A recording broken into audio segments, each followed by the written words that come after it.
Hello. Okay, तो ये हमारा साइंस एंड टेक का लेक्चर है और इसमें एचएस मेंस के हम 2024 साइंस एंड टेक के टॉपिक आपके डिस्कस करेंगे। सबसे पहले टेबल ऑफ कंटेंट हम देख लेते हैं जिसमें कि we will discuss nano technology, biotechnology, then robotics. ये सबसे इंपॉर्टेंट टॉपिक है आपके नैनोटेक, बायोटेक। यूपीएससी में भी बार बार आपके पूछे जाते हैं अल्टरनेटिव ईयर। एक बार नैनोटेक पूछ लिया, एक बार बायोटेक पूछ लिया। यूएवीज 2023 यूपीएससी में पूछा गया था। Gene editing, human genome project, genome India project, ठीक है, anti microbial resistance we will सी।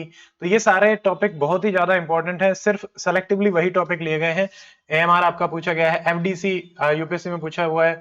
आज हमारा टारगेट है एफडीसी तक करने का, 9 तक, ठीक है। उसके बाद हम देखेंगे जैसे ये आईपीआर, डिजिटल इंडिया आपसे ऐसे भी पूछा जाता है, तो उसमें देखेंगे quantum dots, big data, again बहुत ही ज्यादा इंपॉर्टेंट है। AR, VR, एलिलोपैथी इवन तो पुराना टॉपिक है but I have kept it क्योंकि मुझे थोड़ा सा लगता है कि यूपीएससी में आया था, एचएस में आने की संभावना है। जियो टैगिंग क्या होता है, survey of India, private players in space किस तरीके से आ रहे हैं, क्या ग्रो कर रहे हैं, ये आपका बहुत ही इंपॉर्टेंट टॉपिक है। Space junk, geographical indication, national health policy 2017, national education policy आपसे पूछा गया था, तो एनएचपी 2017 इज मतलब बहुत ही इंपॉर्टेंट क्वेश्चन रहेगा। Traditional knowledge digital library, gender science में क्या रहता है, NEHA, N E H A, national e health authority, hydrogen fuel, Aditya L one mission, artificial intelligence, this is also very very important. Aditya and AI, biofuel policy India की क्या है, यहां से भी सवाल यूपीएससी में आया था, तो ये एचसीएस में भी आ सकता है। Blockchain technology, clinical trials in India, ठीक है, cyber physical system, gravitational waves, hyperloop क्या होता है, India's nuclear programme, India's nuclear doctrine आपसे पूछी गई है, न्यूक्लियर प्रोग्राम में भी आ सकता है। इंडियाज न्यूट्रिनो बेस्ड जो हमारी ऑब्जर्वेटरी है वो, लाइफाई लाइफाई प्रीलिम्स में भी कई बार पूछा गया है, तो मेंस में भी आ सकता है। नोबेल प्राइज जो लास्ट ईयर के रहे उनको हम देखेंगे। वैक्सीन वैक्सीन लास्ट टाइम भी आपका एचसीएस में आया था। एंड उसके बाद सत्यम है, stem cell therapy, this is very very important. Three parent baby, weaponisation, militarisation of the space, ये हमारा आईआर का भी टॉपिक है, यहाँ पे है, यहाँ पे कर लिया तो डन। टेक्नोलॉजी विजन 2035, ये साइंस एंड टेक के हिसाब से रहेगा। तो मेजरली हमारे 43 टॉपिक्स हैं, 3 दिन का हमारा इसका टारगेट है। और अभी आज हम 9 टॉपिक तक करेंगे, लगभग 60 पेज, क्योंकि वो बड़े टॉपिक हैं, कम दिखेंगे, बट आगे आने वाले टॉपिक छोटे छोटे हैं और स्पेसिफिक टॉपिक बेस्ड भी क्वेश्चन आपसे पूछे जा रहे हैं, जैसे वैक्सीन वाला क्वेश्चन आया था साइंस एंड टेक में, ठीक है। तो उसके अलावा भी अगर लास्ट में at the end of the lecture just let me know science and tech के जो सवाल होंगे जो अभी तक पूछे गए हैं उनके बारे में भी हम एक बार डिस्कस कर लेंगे, ठीक है, eight the end of the lecture. मुझे बस याद दिला देना। देखिए, सबसे पहले हम देखते हैं नैनो टेक्नोलॉजी। अब पहले तो हमें रिसेंटली न्यूज में क्यों था, हम हर टॉपिक को इसी हिसाब से देखेंगे, फिर वो क्या है, उसकी एप्लीकेशन क्या है, उसके चैलेंजेस क्या हैं, इंडिया में क्या पोजीशन है, उसके फैक्ट, एग्जांपल्स, बहुत ही ज्यादा एग्जांपल्स, और फैक्ट तो लिमिटेड ही कि भाई जो भी काम का है सिर्फ वही हम देखते हुए चलेंगे। देखिए, अभी बहुत ही ज्यादा एप्लीकेशन के फील्ड्स हैं, nano technology, biotechnology, and India is growing immensely. India अगर हम वैसे देखें तो थर्ड नंबर पे आता है आपका, जो पब्लिकेशंस वगैरह हमारे नैनो टेक्नोलॉजी में आते हैं। तो अभी एक तो ये हीट की ओर को लेके न्यूज में था, ये जापानीज नैनो टेक्नोलॉजी कोटिंग के लिए बनाया गया है। इसमें क्या है कि जैसे ग्लास, डोर, विंडोज जो हमारे होते हैं उसमें ये टेक्नोलॉजी यूज करी जाती है, ये हीट को नहीं आने देती। तो ये आईआर, इंफ्रारेड, यूवी रेज से अनपैरेलल्ड प्रोटेक्शन आपका देता है। ऑन द अदर हैंड इसमें मतलब जो हमारे कार्बन एमिशंस हैं वो भी काफी कम रहते हैं, और इसलिए हम अगर हमारी जो एनवायरमेंटल कमिटमेंट्स हैं, आईएनडीसी की कमिटमेंट्स हैं, उसमें भी देखें तो नैनो टेक्नोलॉजी और ये सारी चीजें हमें बहुत ही हेल्प करेंगी। ये वाला पॉइंट आपका वैसे भी रहेगा, ठीक है। उसके अलावा अगर हम देखें जैसे 2D नैनो शीट्स बनाई गई हैं एज एनोड्स इन लिथियम आयन बैटरी, ये बेसिकली क्योंकि अब हम इलेक्ट्रिसिटी के कंटेक्स्ट में बात करते हैं तो हमारा renewable energy, lithium ion batteries, क्योंकि सोलर एनर्जी में बहुत ज्यादा इस्तेमाल होती हैं, तो उनकी एफिशिएंसी, ड्यूरेबिलिटी बढ़ाने के लिए ये यूज करी जाती हैं। तो ये आईआईटी और जापान ने मिलकर अगेन बनाया है, 2D टाइटेनियम यूज कर रहे हैं, उनकी परफॉर्मेंस, उनकी चार्जिंग, लॉन्गर शेल्फ लाइफ आपकी आ रही है। उसके अलावा जैसे ये देखो, एग्जांपल्स में भी आप कोट करोगे, इन्हीं एग्जांपल्स को कोट करेंगे और यही रहेंगे। Then if you see new active filaments, जो कि बायोलॉजी को मिमिक कर रहे हैं ट्रांसपोर्टेशन के लिए, तो ये भी Indian institute of mathematical science और आईआईटी मद्रास ने बनाया है, जो कि नॉन कोलोइडल पार्टिकल्स को सस्पेंड जेल और फ्लूइड्स में ट्रांसपोर्ट करता है। ट्रांसपोर्टेशन की सबसे इंपॉर्टेंट एप्लीकेशन आपकी रहती है ड्रग डिलीवरी, इंसेमिनेशन, जैसे मान लीजिए आर्टिफिशियल इंसेमिनेशन, तो उसके थ्रू डायरेक्टली एग को आपका फर्टिलाइज करना, तो ये बहुत एप्लीकेशन बहुत ज्यादा है इनकी। एक और देखो स्मार्ट पिल्स, ये भी नैनो टेक्नोलॉजी से आपकी बनाई गई हैं, ये भी बहुत सारी डिजीज को मॉनिटर कर सकती हैं। हेल्थ में मॉनिटर करना, इन्वेस्टिगेट करना, डायग्नोस करना, ट्रीट करना, ये सारी की सारी एप्लीकेशन नैनो टेक्नोलॉजी की आपकी रहेंगी। ठीक है, तो डायग्नोसिस, ट्रीटमेंट, बहुत ही एफिशिएंट मॉनिटरिंग होती है डिजीज की, तो उससे एक्यूरेट, स्पीडी, कन्वीनियंट रिकवरी होती है। तो ये एप्लीकेशन रहेंगी पॉजिटिव एप्लीकेशन, क्योंकि हमसे सवाल में पॉजिटिव नेगेटिव दोनों चीजें आपकी पूछी जाएंगी चैलेंजेस के रिगार्डिंग भी। उसके अलावा देखिए एग्जाम्पल आपको बहुत सारे मिलेंगे नोट्स में, और ये हमने अलग अलग जगह से बहुत ही मतलब डाइवर्स तरीके से कलेक्ट करके ही इसमें डाले हैं, तो आपको ज्यादा अपने एंड पे कुछ भी देखने की जरूरत नहीं है, just go through the notes and you are good to go. देखो नैनोटेक्स बोन ग्राफ्ट है, यहां से बोन्स बनेंगी, तो मतलब मल्टीपल ऑफ एप्लीकेशंस। ऐसे ही लीवर ट्यूमर की थेरेपी में भी, ब्रेन में जैसे ग्लायोब्लास्टोमा होता है, बहुत ही रैपिडली स्प्रेड करता है, वो भी नैनो टेक्नोलॉजी की मदद से उसको मतलब ट्रीट किया जा रहा है। फ्लोरोसेंट नैनो क्लस्टर्स, ये ल्यूकेमिक सेल्स, ल्यूकीमिया, ये भी अपना हमारा ब्लड सेल कैंसर है उसको ट्रीट कर रहा है। ऐसे ही रमन स्पेक्ट्रोस्कोपी, तो ये ओरल कैंसर वगैरह को मतलब भेज के उसको डिटेक्ट करने के काम आ रही है। So immense applications, diagnosis, treatment, efficiency, faster. ऐसे ही ग्रीन स्टील टेक्नोलॉजी है, उसमें भी हम नैनो टेक्नोलॉजी से ला रहे हैं, तो यहाँ पे lighter weight and strong steel technology के कंटेक्स्ट में रहेगा, ये भी कार्बन एमिशन को रिड्यूस कर रहा है। कोई भी मतलब मल्टीपल हर फील्ड में नैनो टेक्नोलॉजी की आपकी एप्लीकेशन है। फर्टिलाइजर में आप देखो नैनो डीएपी, ये भी प्रोडक्ट की एफिशिएंसी, बायोसेफ्टी और टॉक्सिसिटी को रिड्यूस कर रहा है। टारगेटेड डिलीवरी, इसमें फर्टिलाइजर्स में भी हम उसको यूज कर सकते हैं, जो ड्रग डिलीवरी हमारा नैनो मूवमेंट करने वाला है उसको। ऐसे ही अगर हम देखें, जैसे इंडिया जो है ग्लोबल फर्टिलाइजर स्पेस में, जैसे इफ्को जो है उसने भी नैनो डीएपी के लिए साइन किया है। एक और बहुत ही interesting application, rainproof rural roads, तो इसमें चिप्स, बिटुमन, उनसे रोड आपका कंस्ट्रक्ट किया जा रहा है। जैसे त्रिपुरा में इसको रिसेंटली यूज किया गया था, तो यहाँ पे नॉर्थ ईस्ट, क्योंकि वहां पे हैवी रेनफॉल है, तो उसमें नैनो टेक्नोलॉजी का जो एप्लीकेशन है, स्पेशली रोड्स में, हट्स में, आपके घर हो गए उनको बनाने के लिए, तो बहुत ही ज्यादा है। ठीक है, तो ये हमारे रीसेंट जो एग्जांपल है, बिल्कुल रीसेंट एग्जांपल्स वो हमने डिस्कस किए। उसके अलावा देखिए नाउ ऑब्वियसली कि भाई हमारा नैनो टेक्नोलॉजी आपका क्या है, तो बेसिकली नैनो पार्टिकल्स को स्टडी करना, उनके एप्लीकेशंस को देखना। नैनो पार्टिकल हमारे 10⁻⁹ की कैटेगरी में आते हैं, बट फिर भी हम कहते हैं कि 1 to आपका 100 नैनोमीटर तक जो रहता है उसकी स्टडी। तो इसमें एक चीज आपको ध्यान में रखनी है कि इतना छोटा होने के बाद जो बिहेवियर है पार्टिकल का, वो एकदम से चेंज हो जाता है। ठीक है, तो ये चीज ध्यान रखें कि भाई इस पार्टिकल में मतलब ड्रास्टिक चेंजेस होते हैं बिहेवियर में, इसीलिए मल्टीपल ऑफ एप्लीकेशंस आपको देखने को मिल रही हैं। तो आपको 1 to 100 नैनोमीटर याद रखना है, behavioural change at this size याद रखना है। नाउ डायरेक्ट जो क्वेश्चंस आते हैं एप्लीकेशन, ऊपर जितने भी एग्जांपल हमने डिस्कस करे वो सारे आपके एप्लीकेशन बेस्ड रहेंगे। एप्लीकेशन क्या है, इंडिया की पोजीशन क्या है, एंड आपके चैलेंजेस क्या हैं। देखिए एप्लीकेशन मेडिकल में देखें तो डायग्नोसिस, ड्रग डिलीवरी, यहाँ पे प्रिवेंशन, डायग्नोसिस, ट्रीटमेंट में आप यूज कर सकते हैं। नैनोबोट्स होते हैं, रोबोट्स होते हैं स्मॉल, ये मिनिएचर सर्जन्स की तरह काम करते हैं, अंदर गए काटा पीटा चलो भाई। Nano carriers, eye surgery, chemotherapy, drug delivery. Nano particles, again drug delivery. Nano fibres, fibre क्या करेंगे, वुंड हीलिंग के लिए आपका काम में आते हैं। नैनो स्पंज, स्पंज टॉक्सिन्स वगैरह को एब्जॉर्ब करने के काम में आते हैं। तो मतलब बहुत ही ज्यादा प्रोमिसिंग एप्लीकेशंस हैं। ऑल्सो जैसे ड्रग डिलीवरी सिस्टम में लाइपोसोम्स वगैरह हैं, इनको नैनो पार्टिकल से अटैच करके करा जा रहा है। जीन थेरेपी, बायोटेक्नोलॉजी की, नैनो टेक्नोलॉजी की, जीन थेरेपी में बहुत बहुत सारी एप्लीकेशंस हैं। डीएनए आरएनए टारगेट करना, उसको मॉडिफाई करना। ठीक है, तो ये जो आपके पार्टिकल्स हैं ड्रग डिलीवरी वाले, मूवमेंट वाले, तो उनको मॉलिक्यूलर सीजर्स की तरह भी काम किया जा रहा है। ठीक है, ऐसे ही जैसे quantum dots, gold nano particles, इनको भी यूज कर रहे हैं आपके डायग्नोस्टिक पर्पस के लिए। इमेजिंग में प्रिसाइज कि एग्जैक्टली क्या डिजीज है उसको आइडेंटिफाई करना, उसको ट्रीट करना, सारी चीजें नैनो टेक्नोलॉजी की मदद से बहुत ही फास्ट, एक्यूरेट और एफिशिएंट वे में आपकी हो रही है। ये ही ज्यादा इंपॉर्टेंट है। ठीक है, तो पहले मॉनिटर करने में बहुत ज्यादा टाइम लगता था, अब उतना नहीं लगता। हेल्थ के अलावा अगर हम देखें एग्रीकल्चर, आपसे स्पेसिफिक क्वेश्चन भी पूछा जा सकता है कि एग्रीकल्चर की क्या एप्लीकेशन है नैनो टेक्नोलॉजी में, ऐसा यूपीएससी में पूछा गया था। या बायोटेक्नोलॉजी की क्या एप्लीकेशन है एग्रीकल्चर में, ठीक है। तो यहाँ पे जितने हम डिस्कस करेंगे उनको थोड़ा सा एलेबरेट करेंगे और उनके क्या क्या फायदे हो रहे हैं, वही आपकी एप्लीकेशन हुई। अब जैसे मान लो नैनो फर्टिलाइजर पेस्टिसाइड है, टारगेटेड डिलीवरी, कम यूज, टॉक्सिसिटी कम। नैनो सेंसर्स, ये ग्रोथ को मॉनिटर करते हैं कि भाई फूड बोर्न पैथोजेंस हैं कितने हैं, क्या हैं, कितना यूज करना है। अगर आप इसको आर्टिफिशियल इंटेलिजेंस और मतलब सारा का सारा बिग डाटा और उससे यूज करेंगे तो और भी इफेक्टिव ये आपका हो जाता है।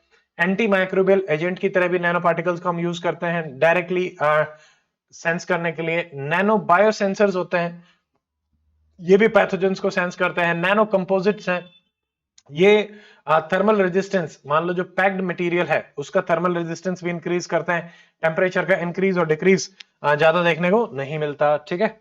ऐसे ही इलेक्ट्रॉनिक फील्ड में देखें तो नैनो रैम आपकी आ रही है जो कि बहुत ही कम स्पेस में आपका मेमोरी जो स्टोरेज है कंप्यूटर का वो बढ़ा देंगे। Nano opto mechanical SRM, static RAM, fast read and right का भी आपका काम करते हैं, ठीक है, एकदम से। तो मतलब एफिशिएंसी बढ़ रही है हर सिस्टम की। ऐसे ही 1D nano tube, 2D graphene, ये भी इलेक्ट्रिकल प्रॉपर्टी है। 2D ग्राफीन हम सेपरेटली भी आपका देखेंगे, ठीक है। एनर्जी में अगर हम देखें सोलर पैनल्स, इनमें आपके आ रहे हैं नैनो जनरेटर, छोटे छोटे नैनो जनरेटर, बहुत ही एफिशिएंटली विंड आई, विंड से टकराए वहां से इलेक्ट्रिसिटी, जैसे सोलर पैनल हमारे होते हैं वैसे ही विंड पैनल्स आपके बन रहे हैं जो विंड एनर्जी से अब घुमाने की आवश्यकता नहीं पड़ेगी, वो डायरेक्टली वैसे चलेंगे। नैनो बैटरीज, छोटी छोटी लिथियम आयन बैटरीज। एनवायरमेंटल में भी बहुत सारी एप्लीकेशन है, जैसे कि अगर आपको क्लीन अप करना है तो टॉक्सिन्स को डिटेक्ट करना, क्लीन करना, air purification, water purification. Nano bubbles होते हैं नैनो फिल्ट्रेशन के लिए। नैनो कैटलिस्ट होते हैं किसी भी केमिकल रिएक्शन को फास्ट करने के लिए। तो ये एनवायरमेंटल एप्लीकेशन है।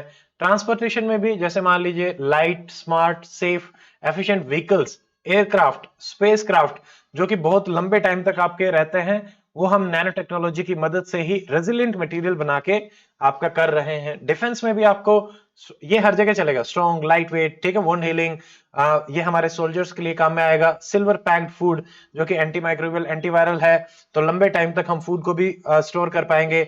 बॉडी आर्मर नैनो टेक्नोलॉजी का बहुत ही, जैसे मान लो आपने आयरन मैन देखा तो उस टाइप का बॉडी आर्मर, तो ये हमें और ज्यादा मतलब आगे बढ़ा सकता है डिफेंस और इन सब में, ठीक है। ये हो गए हैं एप्लीकेशन। नाउ इफ वी सी कि कंसर्न्स क्या है, देखिए सबसे इंपॉर्टेंट कंसर्न ये है कि जिस गति से ये ग्रो कर रहे हैं वो हम क्लिनिकल ट्रायल्स करना, इम्पैक्ट क्या होगा मेरे ऊपर, आपके ऊपर, एनवायरनमेंट के ऊपर, सोइल के ऊपर, एनिमल हेल्थ के ऊपर, प्लांट हेल्थ के ऊपर, ओवरऑल वो हम नहीं कर रहे हैं। ये सबसे बड़ा कंसर्न है यहाँ पे, ठीक है। और बाकी चैलेंजेस की अगर हम बात करें, इन्वेस्टमेंट की आप बात कर लो, अभी धीरे धीरे इन्वेस्टमेंट बढ़ रही है, बट फिर भी मतलब there is a big scope कि इन्वेस्टमेंट को इंक्रीज किया जा सकता है। R&D में बहुत ज्यादा स्कोप है। रिसर्च पेपर जो आपके लिखे जा रहे हैं वहां पे बहुत ज्यादा स्कोप है। हाई स्किल्ड लोग जिनकी नॉलेज अच्छी है उनको लेके आना नैनो फील्ड्स में, वो एक हमारा रहेगा, ठीक है। नाउ इफ यू सी, सबसे पहला कंसर्न जैसे नैनो टॉक्सिकोलॉजी, कि भाई इनके हेल्थ रिस्क क्या है, ठीक है, क्योंकि बहुत छोटे होते हैं तो ट्रैवल करते हैं थ्रू आउट। मान लो ओशियंस हैं, हम प्लास्टिक्स की बात कर रहे थे तो हमने प्लास्टिक्स, माइक्रो प्लास्टिक्स को जब हम देखते हैं तो वैसे ही नैनो टेक्नोलॉजी के जो है वो जब ओशियंस में जाएंगे तो how they will enter into the food chain through fishes और बाकी सी फूड के थ्रू, तो वो हमें नहीं पता, ठीक है। ऐसे ही मान लो सिक्योरिटी इश्यूज है, आपने कोई नैनो पार्टिकल या वो भेजा, वीडियो बनते हैं जो अंदर आपका गया डिटेक्ट करने के लिए, तो प्राइवेसी इश्यूज भी हो सकते हैं। नैनो पॉल्यूशन एनवायरनमेंट में, हेल्थ में, ये सब जगह सेम रहेगा।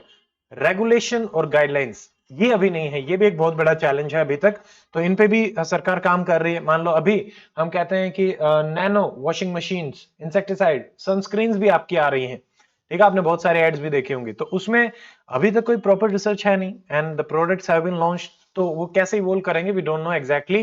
तो वहां पे भी हमें रिसर्च की आवश्यकता है, रेगुलेशन की आवश्यकता है। इन्वेस्टमेंट कम है, रिस्क एनालिसिस कम है, स्किन में इन्फिल्ट्रेट कर देते हैं तो वहां से आपका ऑक्सीडेटिव स्ट्रेस आना, सेल्स का मरना, माइटोकॉन्ड्रिया कई बार डिसफंक्शन हो जाता है, मेम्ब्रेन, डीएनए डैमेज हो जाता है, कैंसर होने के चांसेस रहते हैं। तो ये कॉमन एप्लीकेशन है, लगभग लगभग बायोटेक में भी यही मिलेंगी, ठीक है।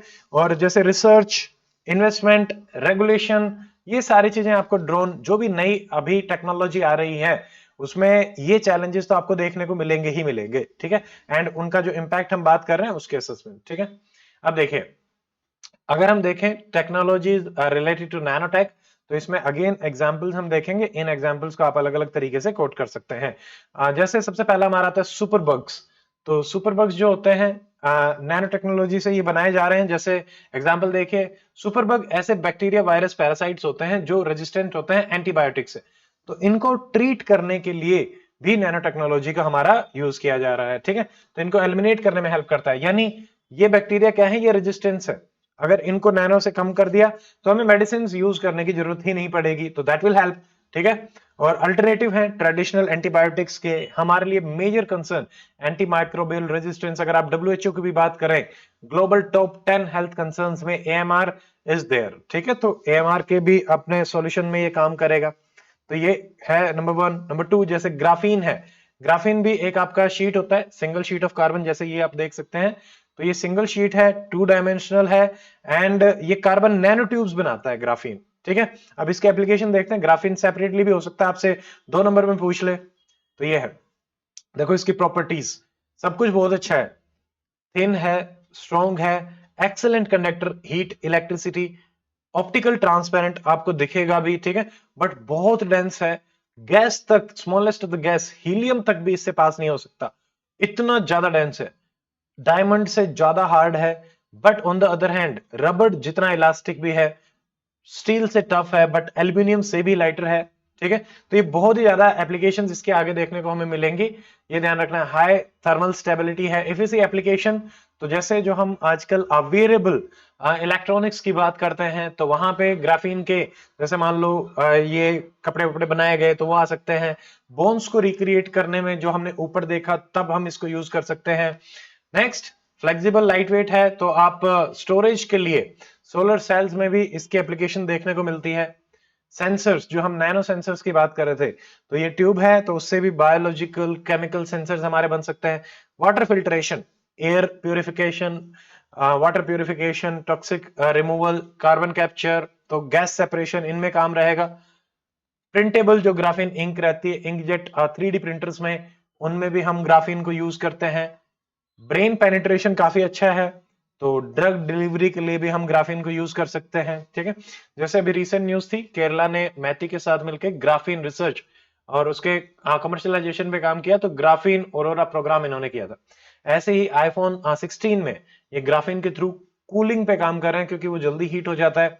ग्राफीन इन्फ्यूज्ड जैकेट, एक गामा के नाम से है, वो बनाई जा रही है। अगर कोई हार्श क्लाइमेट में जाता है, पतली पतली शीट्स, मान लो शर्ट जैसे शूट्स आपके बन जाएं, तो ग्राफीन का ये है, ग्राफीन की शर्ट्स, ठीक है। तो ऐसे ये रहेगा। कार्बन बेस्ड, नॉन टॉक्सिक रहता है, ठीक है, प्रिजर्वेटिव्स के साथ है। सेल्फ लाइफ, मान लो इसको रैप किया, तो क्योंकि ऑर्गेनिक है तो उतनी टॉक्सिसिटी तो इसमें देखने को नहीं मिलेगी जितनी मेटल्स के साथ रहती है। तो आपने खा भी लिया तो कोई भी ज्यादा प्रॉब्लम नहीं, कार्बन ही है, निकल जाएगा, ठीक है। तो इस हिसाब से तो ये ग्राफीन का हो गया है। उसी में अगर हम इसको रोल अप कर दे तो हमारी कार्बन नैनो ट्यूब्स बनेंगी, ठीक है। ये सिंगल वॉल्ड रहती हैं, लेस देन 1 नैनोमीटर। अगेन प्रॉपर्टी सारी सेम, लाइट वेट, स्टील जितनी strength, high strength, durability, electrical thermal conductivity बहुत अच्छी, on the other hand biodegradable भी, ठीक है। तो इस टाइप की आपकी शीट्स रहेंगी, ये मतलब दिखाने के लिए ये,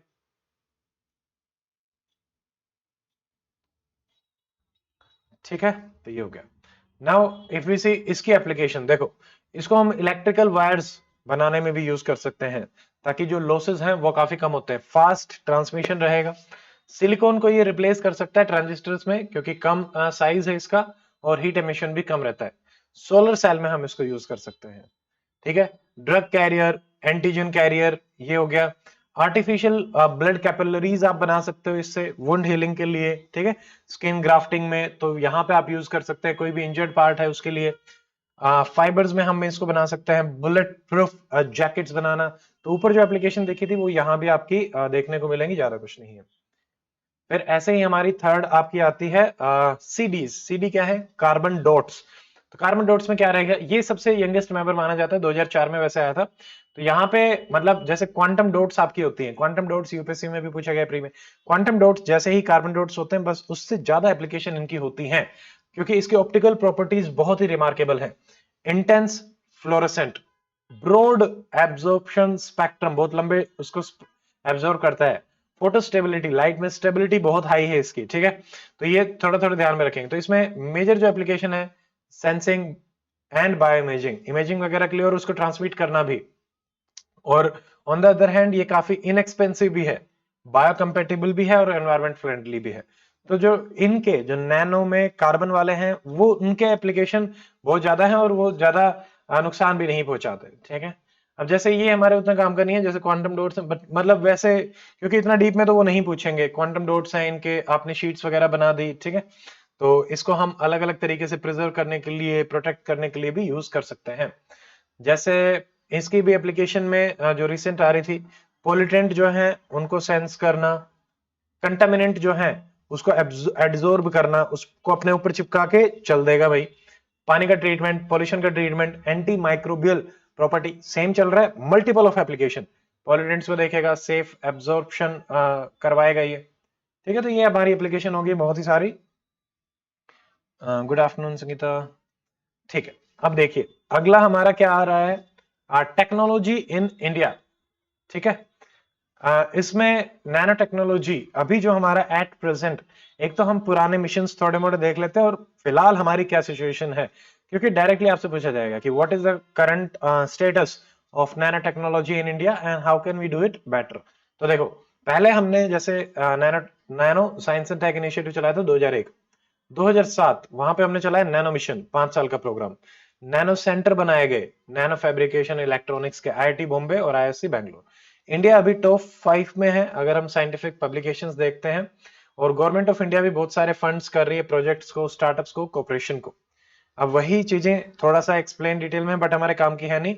इनिशिएटिव देखो सबका फोकस वही है, इंफ्रास्ट्रक्चर डेवलपमेंट, रिसर्च, एप्लीकेशन को देखना।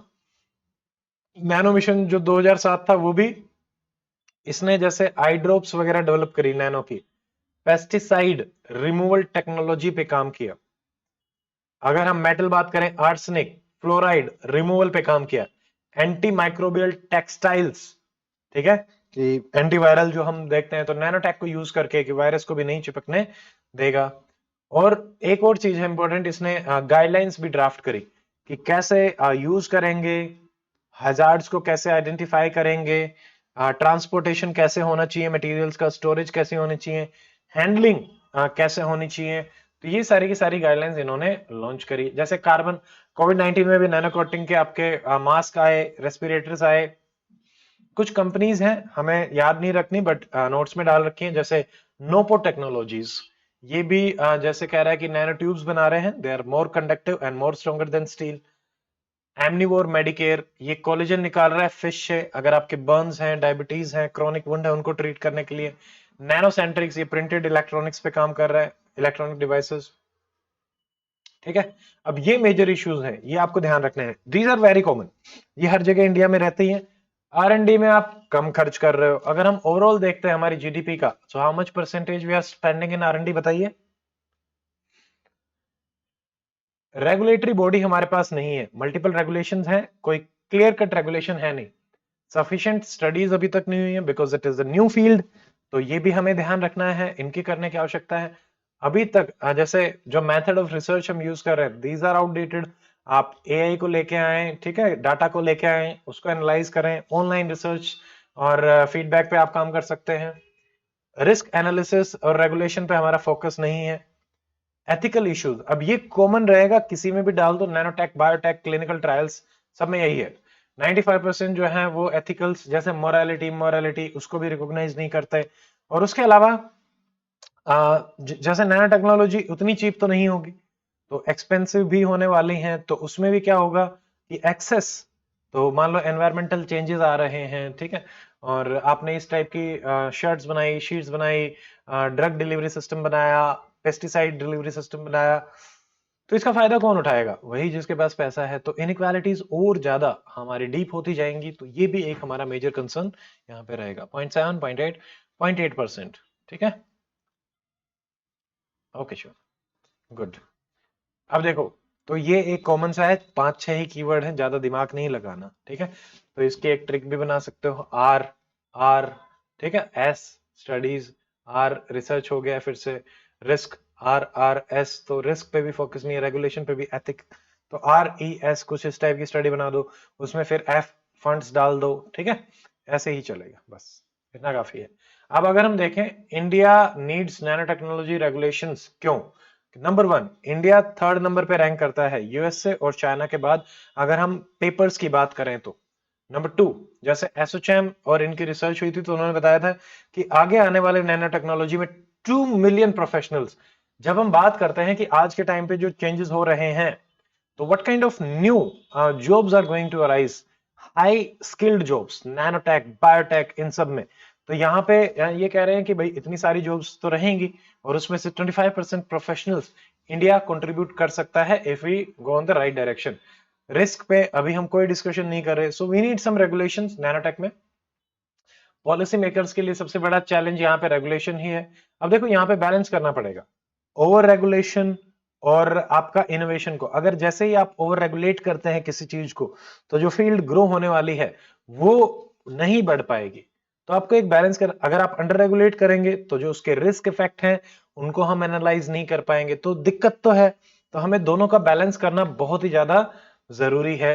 इन्वेस्टमेंट नहीं हमारी रिस्क स्टडीज में स्पेशली, वैसे इन्वेस्टमेंट बढ़ती जा रही है। ठीक है, now if you C what is the future of nano technology in India, अगर हम इन सारी चीजों को एड्रेस करते हैं तो सोसाइटल चैलेंजेस, जैसे हमने ऊपर देखा, health care, clean drinking water, agriculture, इन सब में बहुत ज्यादा एप्लीकेशंस हैं।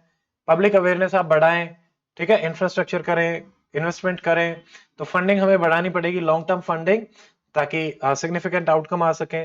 उसके अलावा जो हमारे क्रॉस कंट्री रिसर्च सेंटर्स हैं, आप उनको कंबाइन कर सकते हैं। उसके अलावा इंटरनेशनल कोलैबोरेशन के बारे में भी हम बात कर सकते हैं। इसके थ्रू नैनो टेक्नोलॉजी का अपना बढ़ाया जा सकता है। ठीक है, तो ये हो गया हमारा नैनो टेक्नोलॉजी। अभी तक कोई डाउट है तो बताइए, otherwise next topic we will start biotechnology. Speed ठीक चल रही है, स्पीड का बता दीजिए।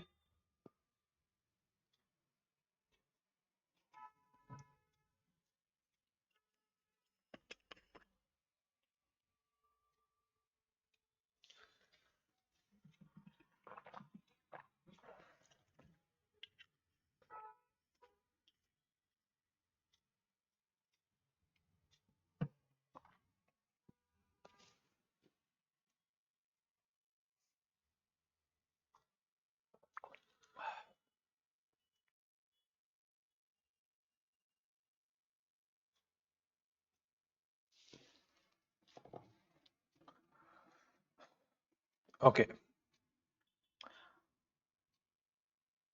अगला हमारा टॉपिक है बायोटेक का। देखो, अभी जैसे सिंपल सा नाम है, बायोलॉजी एंड टेक्नोलॉजी, यानी बायोलॉजी के जो हमारे ऑर्गेनिजम्स हैं उनको टेक्नोलॉजी के थ्रू यूज करके हम उनको कैसे बायोटेक एप्लीकेशंस के थ्रू कर सकते हैं, इसकी भी इमेंस नंबर ऑफ एप्लीकेशंस आपको देखने को मिलेंगी। ठीक है, सो देखिए, जैसे अभी कंटेक्स्ट क्या है, न्यूज में क्यों था, जैसे हमने हाइब्रिड मस्टर्ड बनाया बायोटेक की मदद से, तो मस्टर्ड, हाइब्रिड मस्टर्ड जो है उसकी प्रोडक्शन अच्छी खासी देखने को मिली। तो वहां से एक ये चीज आ रही थी कि इस टाइप की और भी क्रॉप्स में किया जा सकता है जो कि डबलिंग ऑफ फार्मिंग इनकम में हमें हेल्प कर दे। ये जेनेटिकली मॉडिफाइड क्रॉप्स हैं, दिल्ली यूनिवर्सिटी, तो आईएमएच धारा धारा 11, तो ये हमारा रहेगा। ठीक है, तो इससे 37% इंक्रीज देखने को मिला।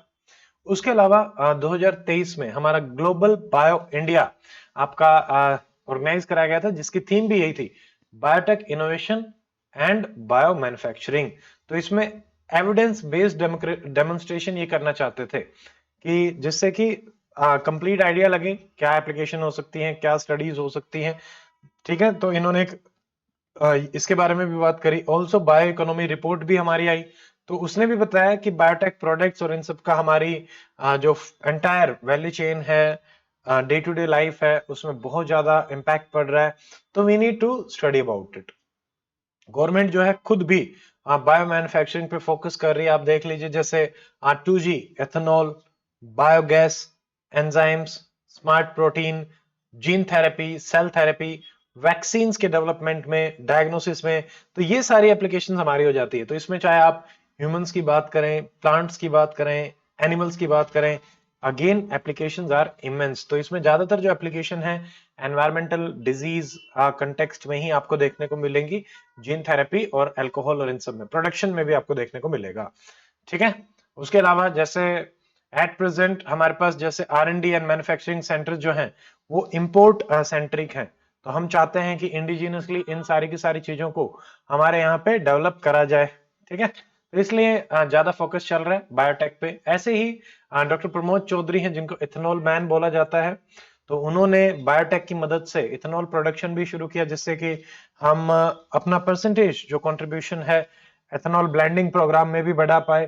तो ये भी कहते हैं कि जैसे एग्रीकल्चर फीड स्टॉक है उसको हम यूज करते हैं बायोफ्यूल बनाने के लिए, तो it can B an extra source of income for the farmers, ताकि अगेन हम उनको एम्पावर कर पाए ट्रेडिशनल सोर्सेज के अलावा। तो इन्होंने कहा है कि बायोटेक जो बेस्ड रिन्यूएबल केमिकल और मटेरियल्स है, they are the new frontiers of bio economy. तो मतलब इसमें फोकस करने की बहुत ज्यादा आवश्यकता है।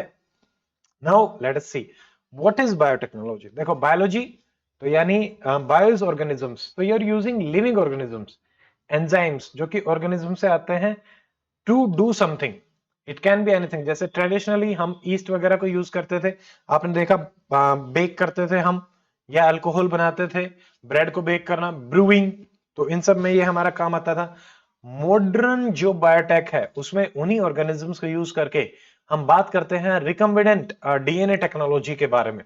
जैसे डीएनए अगर आपको कुछ अल्टर करना है, कट करना है, मान लो ये मेरा डीएनए है, इस पार्ट को कट किया, हटा दिया, लगा दिया, नया डीएनए बना दिया। नया क्यों बनाओगे? पुरानी कोई प्रॉब्लम होगी, जेनेटिकल डिजीज हो सकती है, और बेटर बनाना है, कोई प्रॉपर्टी आपको ऐड करनी है, कोई क्वालिटी आपको ऐड करनी है, डिजाइनर बेबीज की हम बात करते हैं, तो उसमें बायोटेक्नोलॉजी रिकम्बिनेंट डीएनए टेक्नोलॉजी में बहुत ही ज्यादा हेल्प कर सकती है। सेपरेटली भी आपसे recombinant DNA technology as a topic भी पूछा जा सकता है। तो ये है, देखो, और हम जैसे modified microbes, fungus, plant, animal, तो इन सब में यूज कर सकते हैं। बायोफार्मास्यूटिकल्स, ड्रग्स भी हम प्रोड्यूस कर रहे हैं बायोलॉजी और बायोटेक की मदद से। तो हमारे इनकी भी बहुत सारी एप्लीकेशंस रहेंगी। जैसे बायोटेक की ही ब्रांच आप देखो, तो यहाँ पे मल्टीपल ऑफ ब्रांचेस है। जैसे रेड है जो कि बायोटेक को मेडिसिन से लिंक करती है, व्हाइट है जो कि इनके इंडस्ट्रियल प्रोसेसेस कुछ प्रोड्यूस करने के लिए, जैसे बायोफ्यूल हमने प्रोड्यूस किया। ग्रीन है जो कि कैसे एग्रीकल्चर को इंप्रूव किया जा सकता है। मान लो आप ऐसे कोई उस बायोटेक की मदद से कुछ ऐसे हाइब्रिड हमने जेनेटिकली मॉडिफाइड क्रॉप्स बना दी जो कि ड्रॉट टॉलरेंट है, सॉल्ट टॉलरेंट है। ऐसे ही हमने मान लो जेनेटिकली मॉडिफाइड ऑर्गेनिजम्स बना दिए जो कि क्लाइमेट टॉलरेंट है। या फिर मान लो इंसुलिन प्रोडक्शन करना है, क्योंकि ह्यूमन इंसुलिन कई बार एलर्जी के इश्यूज रहते हैं या वो सब, तो वो भी हम बायोटेक की मदद से करें ताकि सेव कर सकें। येलो में जैसे ब्लू मैरीन बायोटेक्नोलॉजी कि कैसे मैरीन फूड और प्रोडक्ट्स को बनाया जा सकता है। फूड में आपका येलो रहता है। एनवायरनमेंट में कैसे सोल्व किया जा सकता है, जैसे ऑयल स्पिल्स हमारी होती हैं, तो ऑयल को डिग्रेड करने के लिए एक हमारा है, आगे एग्जांपल में आ जाएगा, सुडोमोनास पुटिटा, तो वो भी हमारा इसमें यूज किया जाता है। तो वो भी बायोटेक की मदद से ही आपने बनाया और वो आपकी बड़ी बड़ी एनवायरमेंटल प्रॉब्लम्स को चुटकियों में सोल्व कर देते हैं। ऐसे ही गोल्ड है बायो इन्फॉर्मेटिक्स कंप्यूटर साइंस में। ठीक है। ब्राउन है जो कि डेजर्ट और ड्राई रीजन्स में बायोटेक को यूज करके आप ड्रोट टॉलरेंट कुछ कर सकते हो क्या। वायलेट जैसे कि मान लो ये लॉ, एथिक्स और फिलोसफी कि बायोटेक की मदद से अगर आप कुछ ऐसा कर रहे हैं तो उसमें रूल, रेगुलेशन, लॉज, मोरालिटी क्या आ रही है, तो ये उस फील्ड को स्टडी करता है। डार्क है जैसे कि बायो टेररिज्म, बायो वारफेयर, तो ये भी एक बड़ी एप्लीकेशन हो सकती है सेफ्टी के प्रोस्पेक्टिव से, डिफेंस के प्रोस्पेक्टिव से, अटैक के प्रोस्पेक्टिव से। ठीक है। जब हम बात करते हैं साइबर स्पेस और जैसे स्पेस टेक्नोलॉजी नए वारफेयर के माध्यम बन रहे हैं, तो ऐसे ही ये हमारा बन सकता है बायोटेक एंड बायोटेररिज्म। तो ऐसे वायरसेस बनाना जो कि तुरंत अटैक करते हैं। ठीक है। अब हम देखते हैं एप्लीकेशन। देखो क्लोनिंग एक सबसे बड़ी एप्लीकेशन है। क्लोन क्या होता है? मेरी आइडेंटिकल कॉपी। जैसे आपने डोली सुना होगा, तो क्लोनिंग से क्या है कि मान लो रीजनरेटिव मेडिसिन में बहुत सारी एप्लीकेशन इसकी देखने को मिलती हैं। मैंने अपने जैसा एक आदमी बना दिया, उसका हार्ट, लंग्स वो हेल्दी होंगे क्योंकि वो बिल्कुल फ्रेश बना है। मेरे ओल्ड है, अगर मुझे रिप्लेस करना है एज इट इज तो हम उसको कर भी सकते हैं और यूज भी कर सकते हैं। ठीक है, आइडेंटिकल कॉपीज तो ये सिंगल पेरेंट से बनती हैं। तो ये डोली है एग्जांपल। एग्रीकल्चर में देखो, जीएमओज आपने बनाए, टेलर मेड प्लांट जिसमें कि स्टार्च, फ्यूल, फार्मास्यूटिकल। अब मान लो आपको पर्टिकुलर मिनरल चाहिए, फूड फोर्टिफिकेशन करना, विटामिन ए फोर्टिफिकेशन करना, तो ये बायोटेक की मदद से संभव है। एनीमिया, उसको एड्रेस करना डायरेक्टली। ठीक है, तो ये हम इस तरीके से कर पाते हैं। तो जीएमओ क्रॉप्स हैं, तो इसमें कोल्ड, ड्रोट इनको टॉलरेंट करती हुई, पेस्टिसाइड्स आप यूज करते हो उनसे टॉलरेंट, जैसे बीटी था वो रहेगा। आप पोस्ट हार्वेस्ट लॉसेस कम कर सकते हैं, जो कि हमारा मान लो रेन टॉलरेंट हो क्रॉप्स, तो ये हमें हेल्प करेगा। एफिशिएंसी मिनरल यूज की वो भी बेस्ट हो सकती है। फर्टिलाइजर को बिना यूज करे सॉइल की फर्टिलिटी को एनहांस किया जा सकता है। फूड की न्यूट्रिशन वैल्यू को एनहांस किया जा सकता है, जैसे विटामिन ए, गोल्डन राइस। तो ये बायोटेक की मदद से ही हम करते हैं। नाउ अब देखो, अगर हम सिर्फ जीएम क्रॉप्स की बात करें तो ये इसके भी फायदे हो गए, बायोटेक के भी फायदे हो गए। अब जीएम क्रॉप भी सेपरेटली आपसे टॉपिक पूछा जा सकता है, बट वो यहाँ पे अपन ने कवर कर लिया। What are the disadvantage? GM crop में सबसे बड़ा डिसएडवांटेज है कि एक कंपनी है मोनसेंटो, उसकी मोनोपोली है, सब कुछ वही कर रही है, वही देख रही है, तो वहां पे एक्सपेंसिव बहुत हो जाता है। और उतने ट्रायल्स भी इन्होंने स्टडी नहीं करे अभी, कि क्लैरिटी ही नहीं है कि ह्यूमन पे, एनवायरमेंट पे, सॉइल हेल्थ पे, क्योंकि क्रॉप आप सॉइल में उगाएंगे तो क्या इम्पैक्ट होंगे, तो वी डोंट नो एग्जैक्टली। ऐसे ही एलर्जिक रिएक्शन कुछ होंगे क्या, तो हमें नहीं पता। सुपर वीड्स कई बार बन जाते हैं, जैसे हमारे सुपर बग्स होते हैं, हर्बिसाइड रेजिस्टेंट वीड। अब आप कितने ही हर्बिसाइड यूज कर लो, उस वीड को खत्म नहीं किया जा सकता। Then you have to go back to the basics, उसको काटना पड़ेगा, फाड़ना पड़ेगा, हटाना पड़ेगा। ठीक है, लैक ऑफ ट्रांसपेरेंसी गवर्नमेंट की साइड से, ये प्रॉब्लम दोनों जगह ही है, नैनोटेक, बायोटेक। ठीक है, तो ऐसे ही हम जैसे जेनेटिकली मॉडिफाइड बायोपेस्टिसाइड बीटी, आपको पता है BT cotton, tomato rice, bacillus thuringiensis से ये रेजिस्टेंस होता है।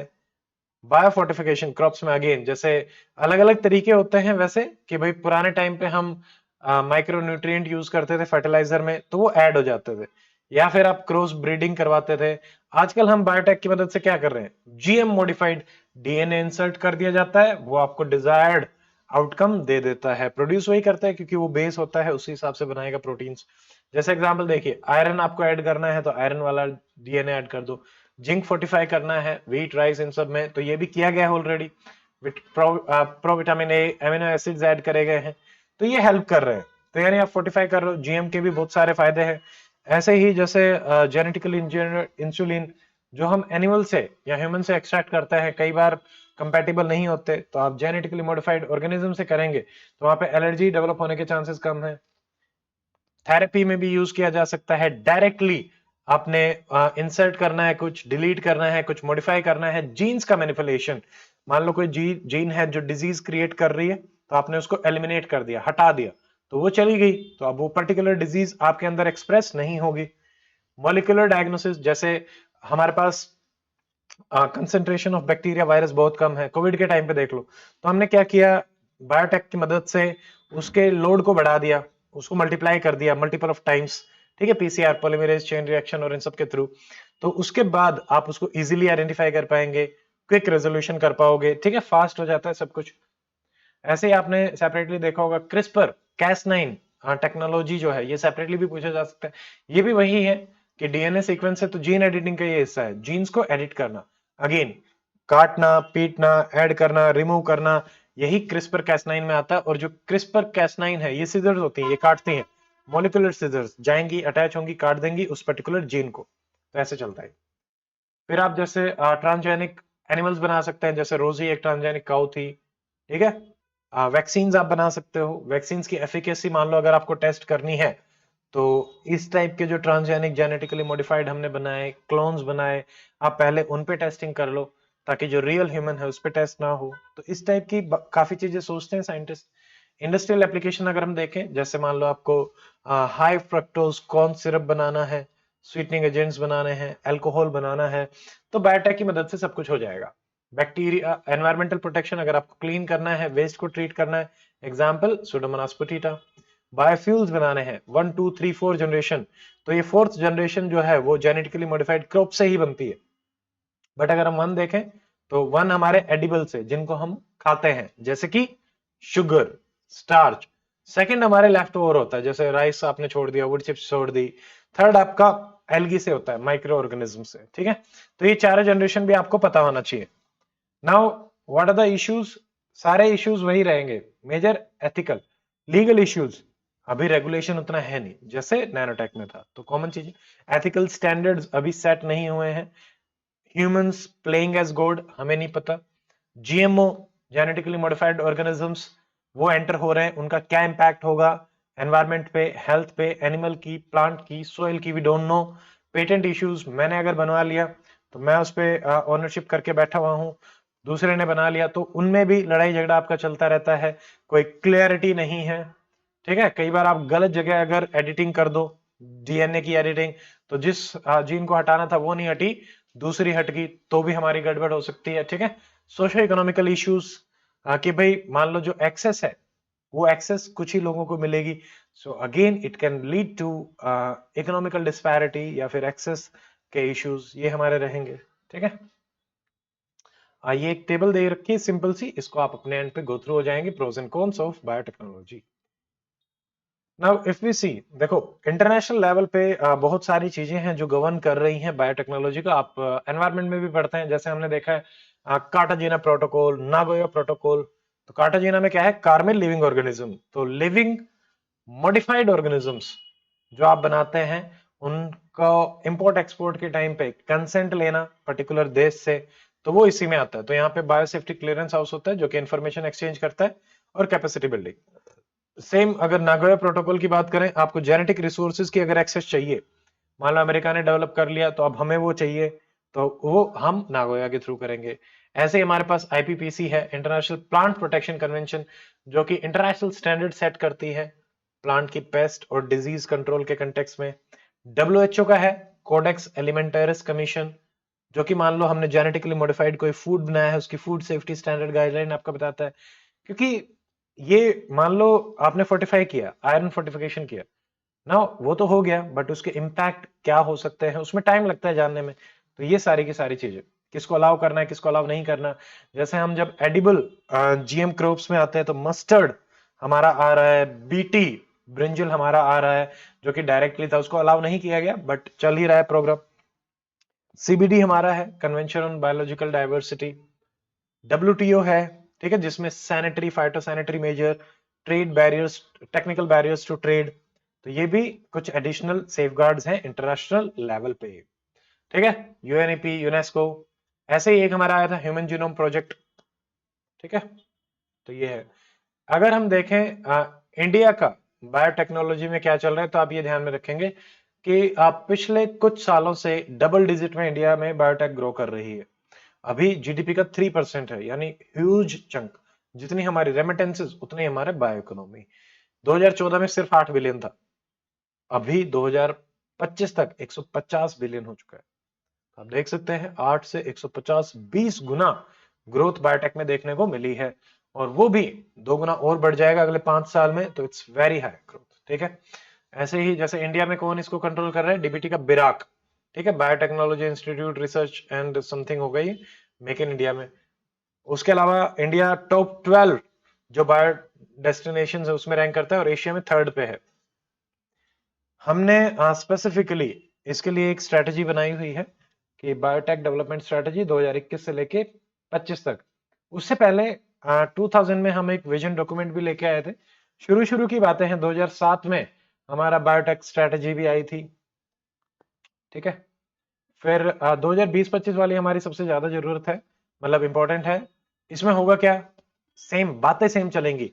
ह्यूमन रिसोर्स डेवलप करो, इंफ्रास्ट्रक्चर डेवलप करो, रिस्क असेस करो, रेगुलेट करो, ठीक है, कंप्लीट एनालिसिस होना चाहिए, इन्वेस्टमेंट बढ़ाओ, अवेयरनेस बढ़ाओ, आईपीआर करो, तो इससे बेटर हो। इसमें यही बातें हो रही है, रिसर्च, इनोवेशन, ट्रांसलेशन, एंटरप्रेन्योरशिप पे हम फोकस करेंगे। इंडिया को ग्लोबल बायो मैन्युफैक्चरिंग हब बनाएंगे 2025 तक। स्पेशली अब देखिए यही पॉइंट है, रिसर्च एंड डेवलपमेंट करके public and private sector collaboration. Tyre 2 tyre 3 cities पे सबसे ज्यादा focus. Number 2 translation and commercialisation. ठीक है, तो कमर्शियलाइज भी ऐसा नहीं कि बना दिया, बनाने बनाने से काम चल गया, आपको कमर्शियलाइज भी करना पड़ेगा। नंबर 3 एंटरप्रेन्योरशिप को प्रमोट करेंगे, इंडस्ट्रियल ग्रोथ को प्रमोट करेंगे, ह्यूमन रिसोर्स डेवलपमेंट पे फोकस करेंगे, इंटरनेशनल कोलैबोरेशन जो हमने देखा जिसमें कि टेक्नोलॉजी आपकी ट्रांसफर करनी हो, रिसर्च करनी हो, कमर्शियलाइजेशन करना हो, तो वो इसमें आ जाएगा। उसके अलावा जैसे स्ट्रेटेजिक प्रायोरिटीज, मान लो एग्रीकल्चर और फूड सिक्योरिटी, तो इसमें भी हमें ध्यान में रखना है कि भाई कैसे क्रॉप प्रोडक्टिविटी, न्यूट्रिशनल वैल्यू जो हमने देखा इंक्रीज हो रही है। हेल्थ में भी अगेन हेल्थ एंड वेलनेस, अगर आप कोई वैक्सीन डेवलप कर रहे हैं उसके क्या इश्यूज आ रहे हैं। एनवायरमेंट में हमने देखा वेस्ट मैनेजमेंट, एनवायरमेंटल मॉनिटरिंग में ये हेल्प कर रहा है। Clean energy, biofuel, biofuel cells हम बना रहे हैं तो उसके थ्रू, या फिर बायो मैन्युफैक्चरिंग इंडिया में कैसे इसको ग्लोबल हब बनाया जा सकता है। ठीक है, तो इसमें एक और चीज ये कह रहे हैं, एक तो है इंस्टीट्यूशनल मैकेनिज्म, कि प्रॉपर तरीके से इंस्टीट्यूट हमारे पास हो जिससे कि रेगुलर इम्प्लीमेंटेशन हो सके। तो उसमें डीबीटी है हमारे पास, डिपार्टमेंट ऑफ बायोटेक्नोलॉजी, जो कि बायोटेक्नोलॉजी मिशन लेके आया हुआ है। फाइनेंशियल रिसोर्सेज गवर्नमेंट भी दे रही है, प्राइवेट सेक्टर भी दे रहा है, एफडीआई भी आ रही है, तो हर तरीके से मिल रहा है। वेंचर कैपिटल इन्वेस्टमेंट्स भी हमारी आ रही है।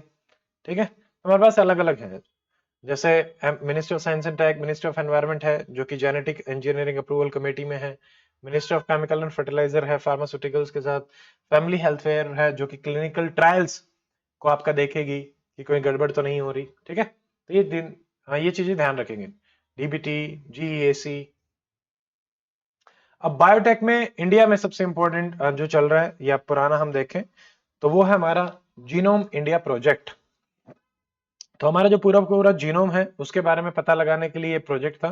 तो उसमें जैसे ये सारी की सारी जो हमारी डाइवर्सिटी है कि जीन्स आपका लाइफस्टाइल एनवायरनमेंट में किस तरीके से इंपैक्ट करेंगी, तो बहुत सारे इंडिविजुअल्स को इन्होंने स्टडी किया, उसके बेसिस पे ही ये काम कर रहे हैं। डीबीटी का ये प्रोग्राम है। ठीक है, फिर अगर कुछ जीएम क्रॉप्स के इंडिया के में देखें तो हमने जैसे शुरू में बीटी कॉटन बनाया था, फिर बीटी ब्रिंजल बनाया, तो इनको कौन रेगुलेट कर रहा है? जो हमारा ऊपर था GAC, genetic engineering appraisal committee, plus फसाई ने भी रेगुलेशंस आपकी जारी करी हैं स्पेशली जीएम फूड को लेके। तो ये रेगुलेशन है इंडिया में इसको लेके। ह्यूमन जीनोम अपन सेपरेटली देखेंगे।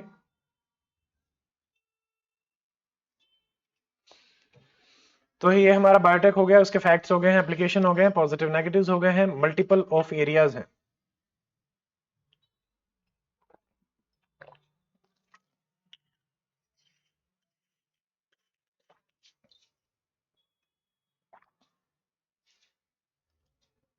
ओके, अगला हमारा टॉपिक है रोबोटिक्स। देखो सिंपल, रोबोट क्या है पहले खुद सोच रहे हो।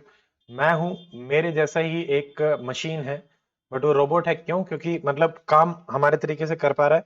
अब कुछ होते हैं ह्यूमनॉइड रोबोट्स। ह्यूमनॉइड क्या होंगे? जो ह्यूमन जैसे होंगे, उनकी आर्म्स हैं, फिंगर्स हैं, पैर हैं, मतलब बॉडी स्ट्रक्चर हमारे जैसा है। बाकी जो रोबोट्स हैं वो किसी भी तरीके के हो सकते हैं। आप सिंपली बात कर लें कि कोई भी मशीन है वो है क्या? एक रोबोट है। कार है क्या है? रोबोट है, बट हम चलाते हैं उसमें बैठ के। कुछ जैसे सीवर क्लीनिंग मशीन्स है, एक बैंडिकूट रोबोट है। तो रोबोट्स जो आ रहे हैं अब, वो एप्लीकेशन तो डेफिनेटली बहुत ज्यादा है, बट यहाँ पे मेजर ये है कि अब अनएम्प्लॉयमेंट की भी हम बातें करते हैं कि वो हमारी जो जॉब्स हैं उनको छीन लेंगे, क्योंकि वो हमसे बेटर हैं, बोर नहीं होते, बहुत लंबे टाइम तक काम कर सकते हैं। तो कहीं ना कहीं रोबोट्स और ऑटोमेशन के कंटेक्स में हम देखते हैं कि आगे आगे ह्यूमन को इररिलेवेंट कर दिया जाएगा। ठीक है, तो जरूरत ही नहीं पड़ेगी। अभी रिसेंट अगर हम देखते हैं तो मैती ने भी जैसे ड्राफ्ट नेशनल स्ट्रेटेजी लॉन्च करी, तो हमारे जो मिनिस्टर थे आईटी, राजीव चंद्रशेखर, उन्होंने कहा था कि इंडिया को हम रोबोटिक हब बनाना चाहते हैं वर्ल्ड का। ऐसे ही आपको पता है ह्यूमनॉइड रोबोट स्पेस में जो हमारा गया है व्योमित्रा, वेलकायराय, ये नासा का था। तो ये भेजे भी गए हैं ये मिशंस को हैंडल करने के लिए। गगनयान मिशन में भी है। ये वेलकायरा है, ये सोलर पैनल्स को क्लीन करना चाहता है। ठीक है, या फिर डिग्रेडेड और डैमेज जो ह्यूमन एनवायरनमेंट है उसको भी देखना चाहते हैं, टेस्ट करना चाहते हैं। इवन जो इंजीनियर है वो समझते हैं कि अगर राइट सॉफ्टवेयर आपका रोबोट्स में डाल दिया जाए तो वो ह्यूमन से भी बेटर आपका परफॉर्म कर सकते हैं। ठीक है, कई बार तो ये लगता है जिस हिसाब से जीवन चल रहा है, भागम भाग हो रही है, तो कहीं हम ही तो रोबोट नहीं, वी डोंट नो, मतलब एग्जिस्टेंशियल क्राइसिस, आइडेंटिटी क्राइसिस ये भी आता है। ऐसे ही 2023 में एक ये तो चलती ही रहती है, रॉसकॉन हुई थी आपकी, कि भाई कैसे एक प्लेटफॉर्म कैसे इसको बढ़ाया जा सकता है। आर्ट पार्क आईआईएससी बैंगलोर, इसमें भी acceleration to the robotic lab के कंटेक्स्ट में ये था। इसमें ये आर्टिफिशियल इंटेलिजेंस और रोबोटिक्स को यूज करके बना रहे हैं। अब एआई और रोबोटिक्स यानी बिल्कुल ही आदमी जैसा सब कुछ हो जाएगा, रोबोट को बोला और काम डन। तो इतना ज्यादा एडवांस सब कुछ हो जाएगा, पहले नहीं होता था। रोबोटिक सर्जरीज एम्स में बढ़ रही हैं, robotic cleaning, robotic handling of the nuclear plant, ठीक है, या फिर आप बात कर लो डिफेंस, आपको बॉर्डर पे भेजना है तो रोबोट, ठीक है, आदमी के मरने की डर नहीं रहेगा। तो ये सारी चीजें, डेडली जो डिजीज हैं उनसे हैंडल करना है, मान लो कोविड-19 थी, वहां पे भी हमने देखा, इवन मेरे कॉलेज में भी स्टैनली में, वहां पे एक छोटा सा रोबोट उन्होंने बनाया था जो कि पेशेंट्स को ड्रग्स दे के जा रहा था, वैक्सीन देने जा रहा था, ताकि डायरेक्ट ह्यूमन एक्सपोजर ना हो। तो that is how we can use robots. तो मल्टीपल ऑफ एप्लीकेशंस अगेन हर जगह इनकी चलेंगी। जैसे इंडियन मॉल्स हैं, वहां पे एक हैदराबाद में आया था क्रेजी कैंडी, तो बहुत ही मतलब मैन्युवरिंग करके 2 मिनट में ही मतलब अटेंशन वगैरह 30 कस्टमाइज डिजाइन और स्पिनिंग वगैरह ये दिखा रहा था। ठीक है, अब देखिए अबाउट देख लेते हैं कि रोबोटिक्स क्या है। रोबोटिक्स सिंपल हम कह सकते हैं एक ब्रांच है जिसमें हम इनको स्टडी करते हैं mechanical, electrical and computer engineering की, जिसमें आप डिजाइन करोगे, कंस्ट्रक्ट करोगे, ऑपरेट करोगे and application of the robots कि क्या एप्लीकेशन रहेंगी। ठीक है, और सिंपल भाषा में रोबोट्स क्या है, मैकेनिकल आर्टिफिशियल एजेंट्स। ठीक है, सोफिया है 2017, इसको सिटीजनशिप भी दी गई। अब अगर रोबोट्स को सिटीजनशिप मिलने लग गई तो आगे आगे तो हमारे एथिकल और मोरल ये भी इश्यूज आएंगे कि रोबोट्स और ह्यूमंस में से किसके राइट्स की बात करें। ऐसी बहुत सारी मूवीज भी बनी है।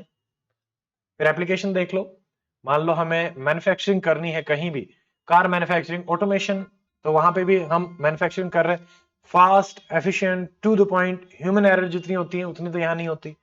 Number 2, mass production, packaging industry, automated guided vehicle, अगर ट्रांसपोर्ट में हमें यूज करना है तो, ड्राइवरलेस कार्स वो भी रोबोट्स ही हैं, टेली रोबोट्स, यूएवी, यूएवी हम सेपरेट भी देखेंगे, अनमैन्ड एरियल व्हीकल, ये तो आपका missile delivery, intelligence gathering, attack, bomb, तो हर चीज में ये काम कर सकता है। Surgeries, nano robots, oil spills वगैरह को हैंडल करना है, वहां पे रोबोट्स भेज दिए।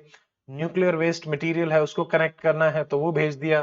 ठीक है, या फिर जैसे डिसेबल्ड हैं, एल्डरली पीपल हैं, तो एक फ्रेंड था, ये जापान का सेमी ऑटोनोमस रोबोट है, तो ये भी इन लोगों को daily day to day life में हेल्प कर रहा है। अगेन मतलब एप्लीकेशन तो है, स्पेस एक्सप्लोर करना, माइनिंग एक्टिविटीज, इंडिया में देख लीजिए, जैसे हम बात करते हैं रेट होल माइनिंग्स, लोगों की डेथ हो जाती है तो वहां पे हम उनको निकाल सकते हैं। अंडर वाटर, जैसे मान लो काफी रील्स भी वायरल होती हैं नॉर्थ सी, ठीक है, या फिर अटलांटिक सी, वहां पे जो लोग काम करते हैं तो वहां पे उनकी जगह रोबोट्स जा सकते हैं, मशीन्स जा सकती हैं।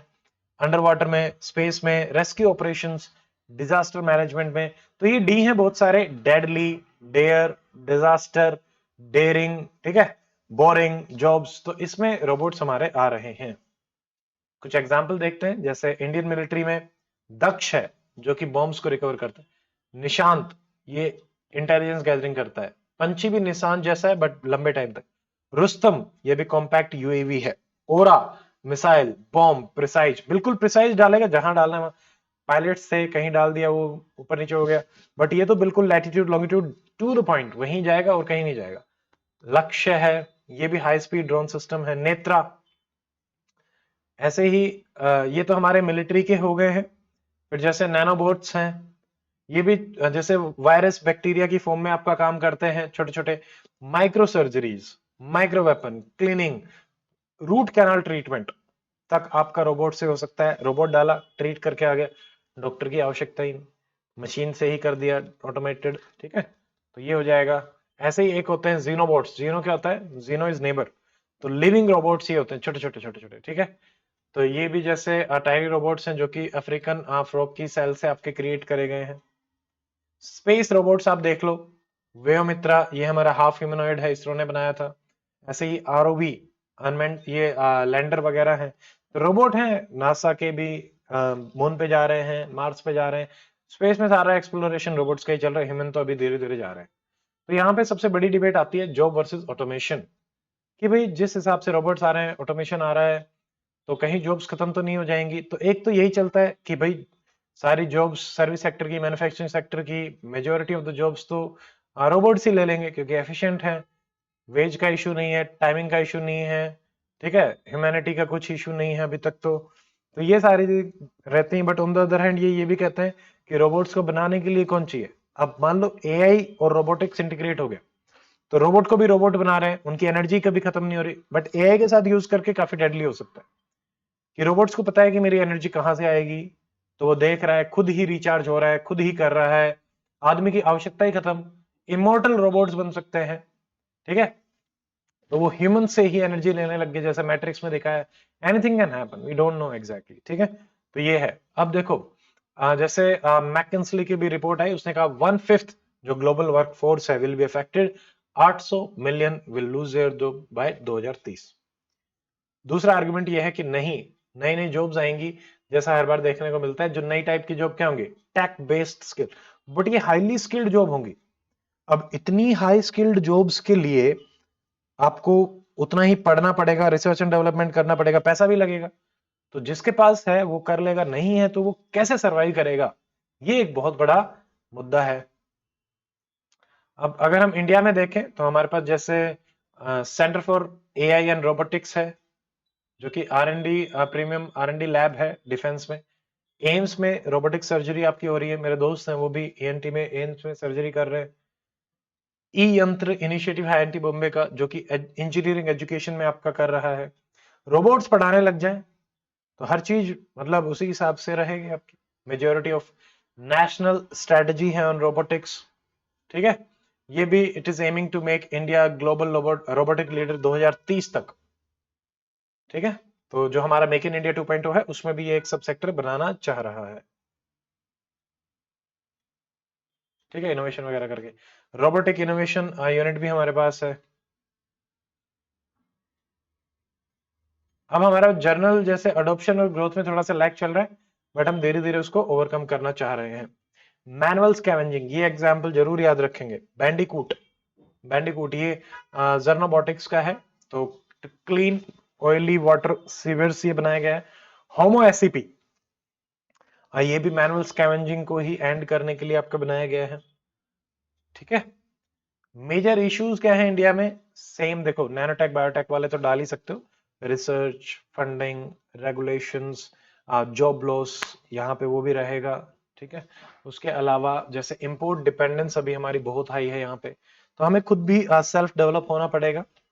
उसके अलावा नॉलेज, स्किल्स जो हमें चाहिए, क्या हमारी पॉपुलेशन उतनी नॉलेजेबल और स्किल है, ये प्रॉब्लम तो हमारी चल ही रही है, ठीक है। Majority of the students they are lacking in knowledge. Capital intensive industry है रोबोटिक्स, तो उसको डेवलप करने में भी अगेन थोड़ा सा टाइम मिलेगा। एथिकल चैलेंजेस है, अनएम्प्लॉयमेंट बढ़ेगा, इनइक्वालिटीज बढ़ेंगी, क्योंकि रोबोट्स की एक्सेस किसके पास होगी? जिसके पास पैसा होगा। नहीं है वो कैसे काम करवाएगा? मेजोरिटी ऑफ काम वो करवा लेंगे, आदमी को ही एम्प्लॉय नहीं करना पड़ रहा, अनएम्प्लॉयमेंट बढ़ेगा। Tech addiction, digital exclusion, privacy के issues, AI turning against humans, robots humans को ही कुछ नहीं समझे, ह्यूमंस को ही रोबोट समझने लग जाए, नीड ही नहीं है ह्यूमंस की, मार दो इन्हें, हम ही काम कर लेंगे। एक्सट्रीम केसेस में जो हम सोचते हैं वो यही रहेगा, ठीक है। तो ये है। तो अभी हमारे 3 टॉपिक डिस्कस हो गए, विल टेक्स ब्रेक छोटा सा, उसके बाद हम बाकी टॉपिक स्टार्ट करेंगे। अभी तक कोई डाउट है तो आप बताइए। Speed is okay?